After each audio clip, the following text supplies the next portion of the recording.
my good people. Welcome to another edition of the vlog. This time around, we're going to discuss something that I've uttered over the last 14 years, and I'll say it with glee, I'll say it with passion, with purpose, because that's what you're gonna get here on this channel, especially when it comes to the things that I love, the things that I just truly have a fire in my belly for. Of course, it's sports. And with this particular topic, I know it's gonna tweak the Yankee fan.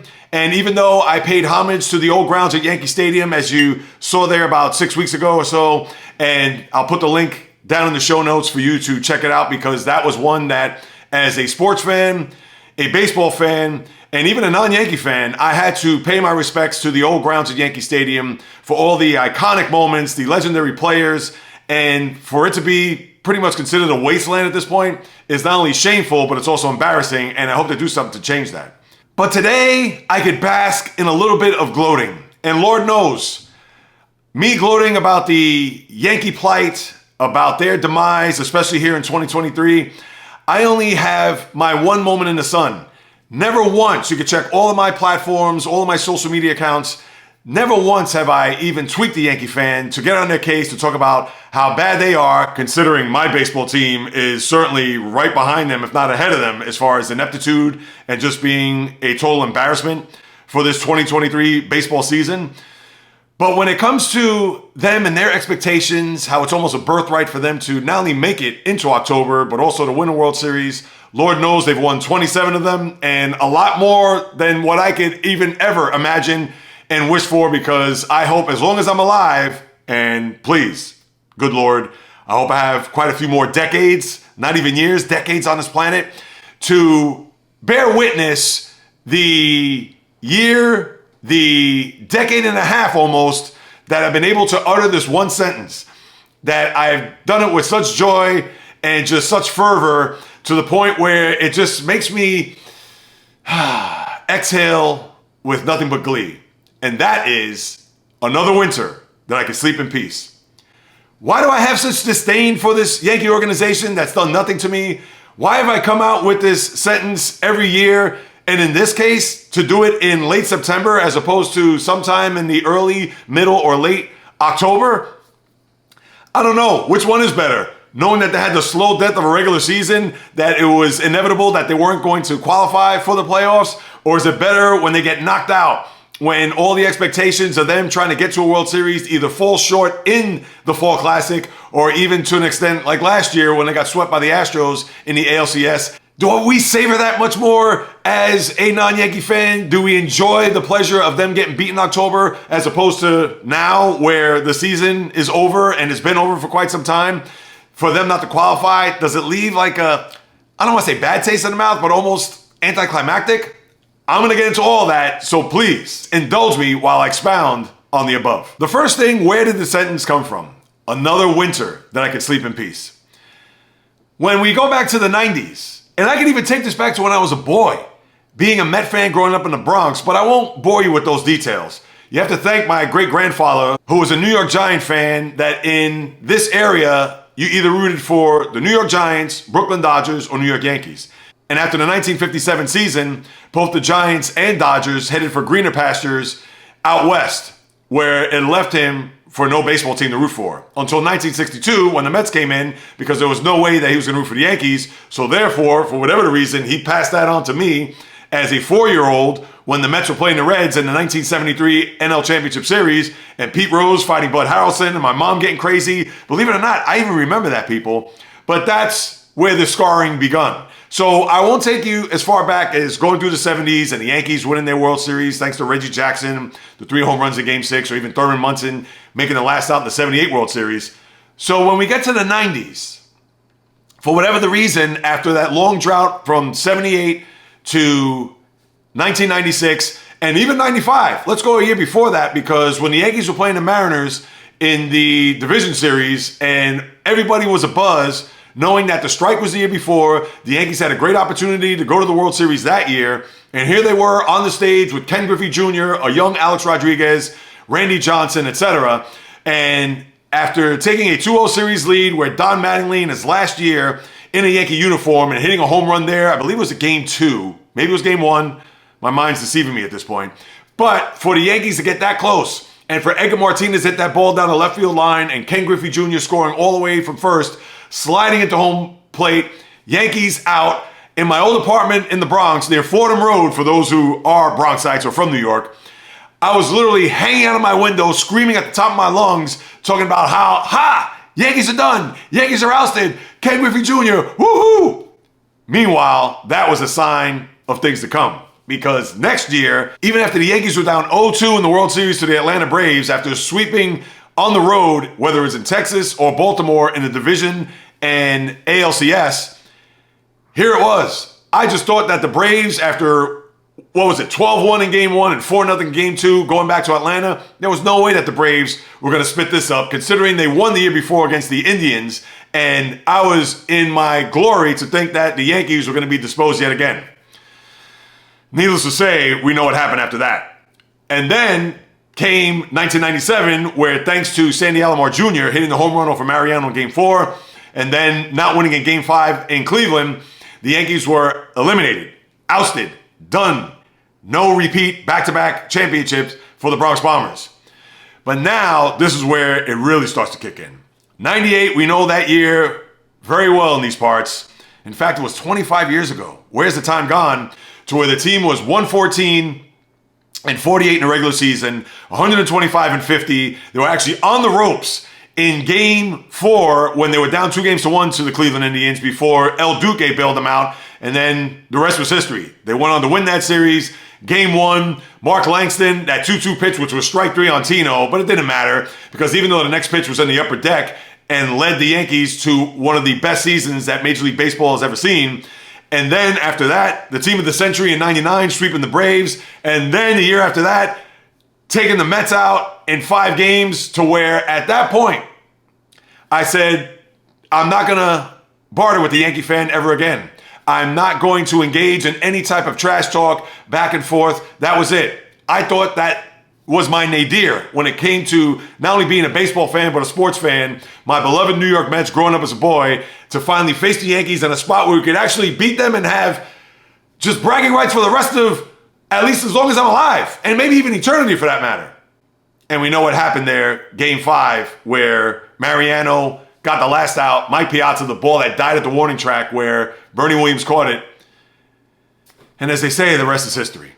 So with 4 World Series championships in 5 years and having to hear year after year horns being honked on the street by cars, maybe even gunshots depending on where you live, fireworks, people yelling in the street, Canyon of Heroes, another parade up Broadway to City Hall. I was tired of it. I was tired of the Yankee fan chirping in my ear. And even though I wouldn't engage in any type of trash talk, as I mentioned, I kind of kept a low profile that even in 2001, with the horrific events of 9/11 and with the Yankees losing to the Diamondbacks, did I shed a tear? Absolutely not. Call me insensitive, call me a non-New Yorker, I don't care. I cannot root for the Yankee team. It's ingrained in the blood, thanks to my great-grandfather. So with that being said, from 2001 to 2009, yes, the Yankees made it to the playoffs, even the World Series in 2003, the collapse in 2004 against the Red Sox, all that pain and suffering as a Met fan, knowing that I had to somehow, some way, get it out of my system to the point where I had to relish in somebody else's misery, because Lord knows my baseball team gives me plenty of that. But then 2009 came where Alex Rodriguez finally delivered. He had the big series against the Twins in the division series, followed by the ALCS against the Angels, and had the biggest hit in the series when they were up 2-1 in Philadelphia with the game tied at 4-4. The base hit to left field, which brought in the go-ahead and game-winning run, and the Yankees went on to not only win that game, but win the series. And one more time, it was going to be another winter of tossing and turning, having to hear those car horns and fireworks and gunshots ring in my head throughout the course of that winter. And then who would have thought that almost 15 years later, I would sit here and say that the Yankees have not come anywhere close to winning a World Series. In fact, since that last championship, they haven't even made it to a World Series. So therefore, I've been able to sleep and hibernate like a bear better than I can ever imagine. So that's why, and that's where the sentence came about, maybe within the last, I don't know, decade or so, where I could say another winter I could sleep in peace because I don't have to hear it from anybody, whether on social media, whether face-to-face, whether by text message, whether by smoke signal, doesn't matter. That time was for me to just kick back and just sleep in peace. But with that being said, why is this organization, this team, the borough that I grew up in and still live in to this day, why do I have such disdain for the Yankees organization when they actually done nothing to me? Well, a lot of that has to do with George Steinbrenner, the way he was back in the day, and I don't even need to go into specifics about him. And then, of course, all the Yankee success, all of their winning. I've seen them win enough World Series for 16 lifetimes. I don't need to see another one. And like I mentioned earlier, as long as I'm alive, I hope I don't see another one. Because Lord knows I've had my share and up to my, forget about my eyeballs, even past that, to where if another Yankee championship were to never happen, I'll be fine with it. So, although I have a lot of diehard Yankee fans in my life, my guy Rob, who I used to work with many years ago, my guy John, who I go back almost 40 years, even Louis Pizarro, who still sticks it to me from time to time, but still, I get it that they can look at me and be like, hey, what about your Mets? I'll get to them in a second, because right now it's about this and how every year for the last 14 years I've been able to utter that sentence, which has made me sleep peacefully throughout the winter and into next spring. But it's nothing personal to say the least. As I like to say to my dear friends, my fellow sports fans, if whatever comes to a rivalry situation, whether it's Yankees, Mets, or Ravens, Steelers, or Islanders, Rangers, it doesn't matter. It's never personal, always business. So this is the only time that I get to gloat. This is the only time that I get to say something, because Lord knows the Yankees could go 162-0 and I could be dying inside, but if they don't get out of the postseason alive, that's when I jump up and down. That's when I break out my pom-poms to say ha ha and stomp on the Yankee grave for that year if they do not get a World Series championship. So that's it. But I'll leave you with two things. Was this year sweeter knowing that they haven't made it to the postseason for the first time since 2016 as opposed to losing in the playoffs? It's weird, I have to admit. And even though during that time, think about this, from 2012 to 2016, they missed the playoffs 3 times. I can't even count right. 3 times they didn't qualify for the postseason. And that was strange to begin with. But knowing that they haven't made it into October for the first time in 7 years, although it was good to see them lose and blow series left and right to teams like the Marlins and even the Cubs when they visited Yankee Stadium earlier this year, and we could go through just a stretch where the Yankees won 1 series from, what was it, late June to about the middle or latter part of August, and saw their season go up in smoke. So, although it is much sweeter in October, and although it is satisfying to know that they're not going to even have an attempt to see if they can even win a game, let alone get even into the postseason, to know that I don't even have to worry about them to get hot or have Garrett Cole, the Cy Young award candidate that he is this year, and I think he's going to win it, but sadly it's going to pretty much fall on not necessarily deaf ears, but closed eyes, because when it comes to Garrett Cole, it's all about October for him. That's why he came here. The $36 million a year, $324 million contract, he was meant to produce in October. And he's not going to do that this year, even though he's going to, in all likelihood, bring home the hardware for being the best pitcher in the American League. But for me to sit here and to think back on the season, and although it was successful as the non-Yankee fan that I am, to know that they're not going to win a World Series, but it is sweeter when they lose in October as opposed to September. That's not to say that I would not throw out any opportunity for them to not make it to the postseason, and if they didn't qualify for a postseason run, that I would shed tears. Absolutely not.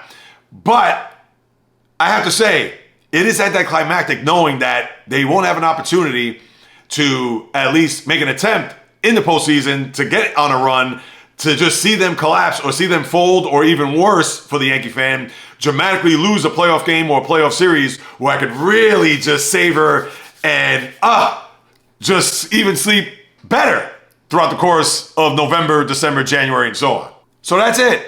Yes, another winter I can sleep in peace. You can see it on my social media accounts. But now I had to document this, to put this on the vlog here on this channel. So one more time to my dear Yankee fan, buddies, family, friends, cronies, you name it, even enemies for that matter. It is nothing personal. It's just strictly business. And yes, before you get at me with, oh, what about your sorry-ass Mets? You haven't won a World Series in 37 years. What about the $345 million payroll? How did that experiment go, JAYREELZ? Steve Cohen, yeah, keep lashing out those bucks for 72 wins or whatever it is. Don't worry, my good people. That video is on deck and coming soon. Stay tuned.